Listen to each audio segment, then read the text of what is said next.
नमस्कार, आप देख रहे हैं जीएम टीवी 24 और मैं हूं आपके साथ कंचन। मुख्यमंत्री भूपेश बघेल ग्राम लोहारी हेलीकॉप्टर से पहुंचे आम सभा को संबोधित करते हुए कहा कि मैंने इसी लोहारी के मैदान में गौरेला पेंड्रा मरवाही को जिला की घोषणा की थी और वो घोषणा पूरी हुई तथा जिला बन गया। भूपेश बघेल ने कहा कि इस जिले के लोगों को रमन सिंह से ये पूछना चाहिए कि 15 साल सरकार में रहकर उन्होंने जिला क्यों नहीं बनाया।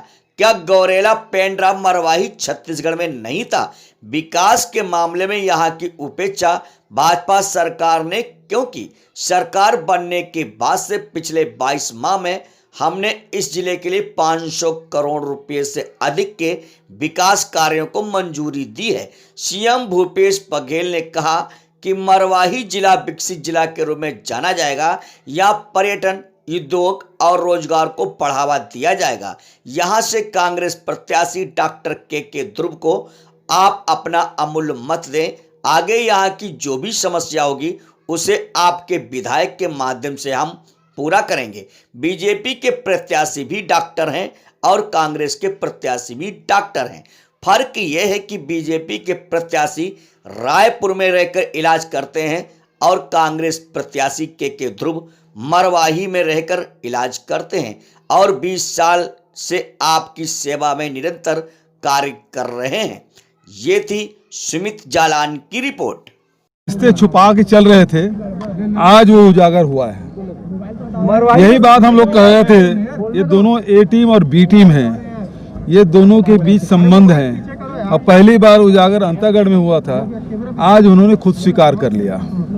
तो ये इससे स्पष्ट हो गया कि 15 साल तक के प्रदेश की जनता के लोग ठगते रहे और अब जनता 2018 में इन लोगों को भली भांति पहचान चुकी थी और अभी जब मरवाही का उपचुनाव हो रहा है तो दोनों ने खुलेआम स्वीकार कर लिया। बिल्कुल प्रभाव नहीं पड़ेगा, बल्कि फायदा होगा। प्रभाव ये पड़ेगा कि उनके चेहरे उजागर हो चुके हैं, बेनकाब हो चुके हैं। उसका फायदा कांग्रेस पार्टी को और उसके प्रत्याशी को मिलेगा। अमित जोगी कह रहे हैं कि जब पिताजी खत्म हो गए हैं तो उनके बारे में अनर्गल टिप्पणी नहीं। उसके बारे में कौन है अनर्गल? हम तो विधानसभा में श्रद्धांजलि दिए हैं, बाहर भी हमने कहा है और कांग्रेस पार्टी ने मुख्यमंत्री बनाया है।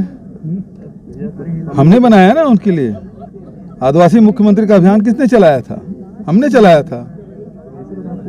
तो हम अनर्गल बात नहीं कर रहे हैं, बल्कि अपने पिता का जो मरहूम अजीत जोगी के बारे में जगह जगह जिस प्रकार से उसका राजनीतिकरण कर रहे हैं वो शोभा नहीं देता किसी भी बेटा को। इसके बाद जोगी पार्टी के कार्यकर्ता इसके बाद बड़ी संख्या में कांग्रेस में शामिल हो रहे लगातार, कहीं ना कहीं अब वो तो देखो, अभी तक की जो पूरे प्रदेश की जनता जान चुकी थी, कुछ लोग अभी भी भुलावे में थे, लेकिन अब जब खुलेआम सब रिश्ता उनका उजागर हो गया है तो स्वाभाविक वो लौट के आएंगे।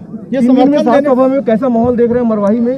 पहले दिन आया था तो बहुत अच्छा लगा था, लेकिन आज तो फिर स्पष्ट हो गया है कि भारी बहुमत से कांग्रेस जीतने जा रही है। ये समर्थन के बाद बीजेपी ये आंकड़ा ये कि पुराने सारे रिकॉर्ड ध्वस्त हो जाएंगे। सर, 3 दिन लगातार आपने समय दिया, विकास की बात आप दावा करते रहे लगातार और कई वादों को भी पूरा किया गया, फिर भी 3 दिन लगातार आपको क्यों देना पड़ गया? क्या कोई लग रहा था आपको कि कहीं कोई फीलिंग है जिसको भरना जरूरी है? कोई बात नहीं, ये राजनीतिक दल के हम कार्यकर्ता हैं और हमारी जिम्मेदारी बनती है जनता के बीच में जाएं, उससे वोट मांगें। तो ये जनता सर्वोपरि है और जनता से वोट मांगने से कोई छोटा नहीं होता, बल्कि उन्हीं के आशीर्वाद से आज इस जगह में पहुंचे हैं। हम तो बार बार उनके बीच में जाना चाहेंगे। आज बीजेपी की बाँछें खिली हुई है समर्थन के बाद से। वो मुगालते में 3 तारीख के बाद स्पष्ट हो जाएगा। कांग्रेस की ओर से भ्रष्टाचार का आरोप है कि 10 करोड़ है। क्या सरकार कोई जांच कराएगी इस आरोप?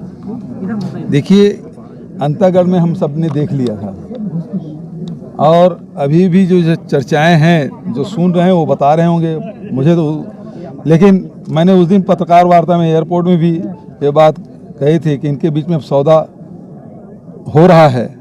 अब सौदा कितने हुआ, क्या हुआ, तो वो लोग खुद बताएंगे। ये क्या कोई रिकॉर्ड बनाने जा रहे हैं जोगी की तरह की जीत का? मैंने कहा सारे रिकॉर्ड पुराना ध्वस्त होगा। इस खबर में फिलहाल इतना ही। और भी खबरों के अपडेट्स के लिए आप निरंतर बने रहिए जीएम टीवी 24 के साथ। जीएम टीवी को यूट्यूब पे सब्सक्राइब करें और बेल आइकॉन अवश्य दबाएं। नमस्कार।